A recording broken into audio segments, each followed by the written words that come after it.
আসসালামু আলাইকুম। আমরা অনেক রাত অবধি সমুদ্রের পার বসে থেকে রাত বেশি হয়ে যাওয়াতে তারপর আমরা হোটেলের উদ্দেশ্যে রওনা দিই।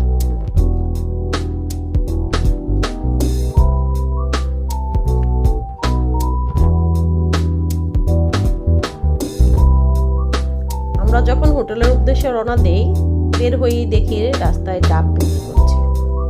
প্রাণা দেখে ওর বাবাকে বললো যে বাবা আমি ডাব খাবো। তখন ওর বাবা ওকে একটা ডাব কিনে দেয়, আর আমি গিয়ে পান কিনি।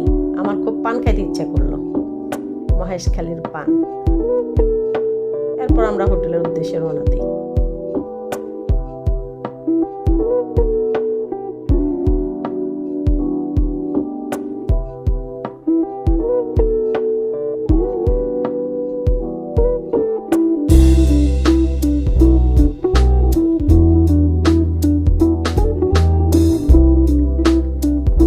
সকালবেলা আমার আঙ্কেল প্রাণার ছোট ভাইয়া প্রাণাকে বলতেছে চলো আমি তোমাকে নিয়ে ঘুরতে যাব।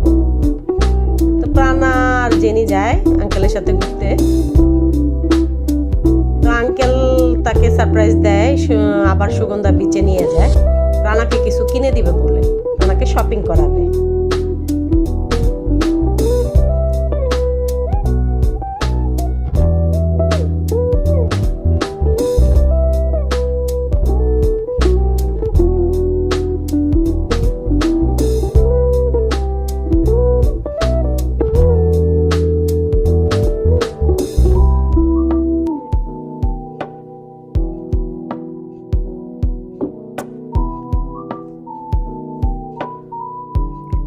প্রাণাকে অনেক ঘুরিয়ে ফিরিয়ে কিছুই কিনাতে পারছিল না তার ছোট ভাইয়া। কারণ প্রাণা এমন একটা মেয়ে, কখনো নিজের কি লাগবে বা তার কিছু প্রয়োজন এই কথাটা সে কাউকে বলবে না, বা কেউ তাকে কিছু কিনতে বললে সে কখনোই কিনতে পারবে না। তো আঙ্কেলও তাই। আমি তো শুনে সাথে সাথে ফোন দিলাম, ফোন দিয়ে আঙ্কেলকে ফোন দিয়ে প্রাণাকে চাইলাম এবং বললাম যে প্রাণা তোমার ছোট ভাই তোমাকে কিছু কিনে দিবে, তুমি তোমার যেটা পছন্দ কিনো। পরে যে ও কিসের ব্যান্ড ট্যান্ড এগুলো কিছু কিনে নিয়ে আসছে। প্রাণা এমন একটা মেয়ে। এরপর আমরা সবাই বের হলাম সকালের নাস্তা খেতে। সেদিন আর দূরে কোথাও যাইনি, হোটেলের পাশেই একটা রেস্টুরেন্টে গেছি।